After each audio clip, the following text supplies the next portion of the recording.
Tata steel के stock split के बारे में बात करेंगे हम थोड़ा सा। ये न्यूज काफी टाइम से आ रखी है और हम सबको पता है कि 29 जुलाई इसका रिकॉर्ड डेट है।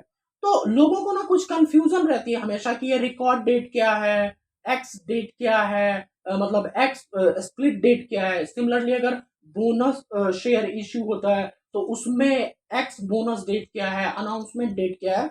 It same applies with the dividend too. तो अब थोड़ा सा इसका बेसिक समझ लेते हैं कि जैसे टाटा स्टील ने कहा है कि 29 July 2022 will be the record date. इसका मतलब क्या है कि अगर आपके डीमैट अकाउंट में ये स्टॉक 29 तारीख के डेट में है तो स्प्लिट का फायदा आपको मिलेगा, यानी कि आपका स्टॉक स्प्लिट होगा। तो सपोज करिए ये अनाउंसमेंट हुआ था आज से 1 महीने पहले, लेट्स टेक एग्जांपल 5 जून को। तो जिस दिन ये अनाउंसमेंट होता है उसे हम ऑब्वियसली अनाउंसमेंट डेट कहते हैं। तो ये एक्स स्प्लिट डेट क्या है? अब देखिए इसके बीच में होता है बहुत सारे जो शेयर होल्डर्स हैं या कोई भी हो, जो भी स्टेक होल्डर्स बोल लीजिए, कि अगर इस चीज का फायदा उठाना चाहते हैं, बोनस इश्यू का, डिविडेंड का या स्प्लिट का, तो आपको क्या करना होगा कि जो रिकॉर्ड डेट है उससे 2 दिन पहले वह स्टॉक खरीदना पड़ेगा। 2 दिन क्यों?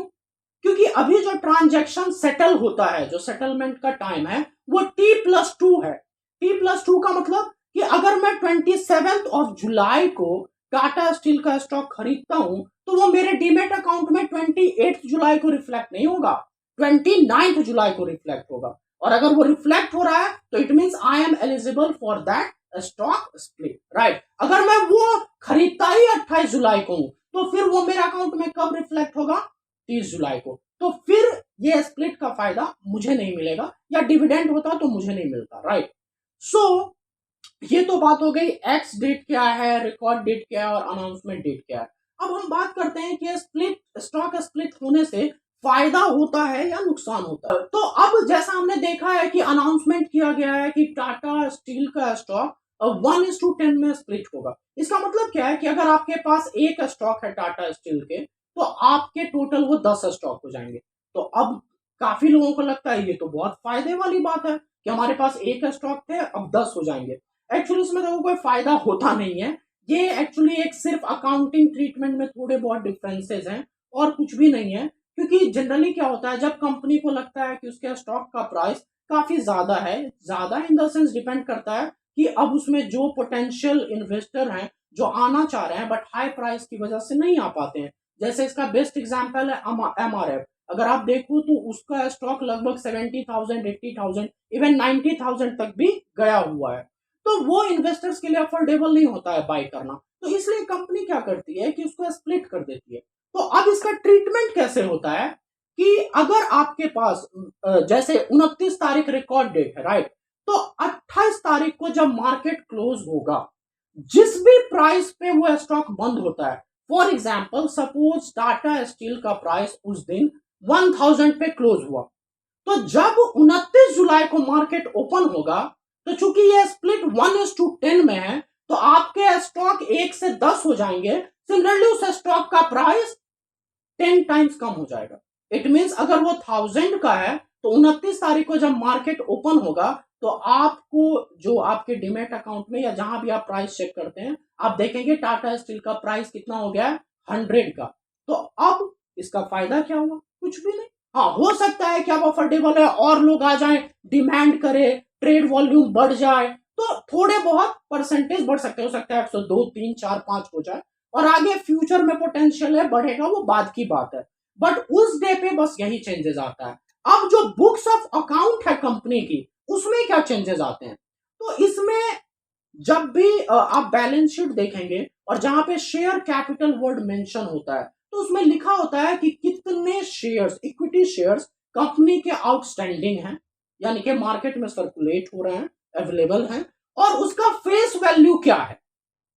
अब फेस वैल्यू क्या होता है, मार्केट प्राइस क्या है और बुक वैल्यू क्या है, इस पे मैंने एक सेपरेट वीडियो बनाया है, उसका डिस्क्रिप्शन बॉक्स में मैं लिंक डाल दूंगा, आप वहां से उसके कॉन्सेप्ट के बारे में जान सकते हैं। अभी के लिए आप ये समझिए फेस वैल्यू वो होता है जो कि जब कंपनी एग्जिस्टेंस में आती है तो जो भी ऑथराइज्ड कैपिटल है, शेयर कैपिटल है, उसके हिस्से लगाए जाते हैं और जितना हिस्सा लगता है उसको एक प्राइस, नॉमिनल प्राइस दे दिया जाता है। वो 10 रुपए भी हो सकता है, 1 रुपया भी हो सकता है, बड़ा नॉमिनल होता है, राइट।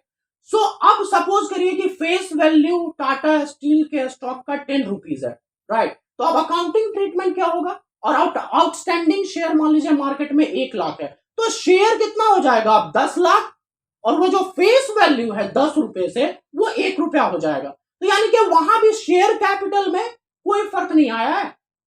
Are you getting? पहले 1 लाख शेयर आउटस्टैंडिंग था और जो उसका फेस वैल्यू था वो 10 रुपए था, तो यानी कि टोटल 10 लाख हो गया शेयर कैपिटल।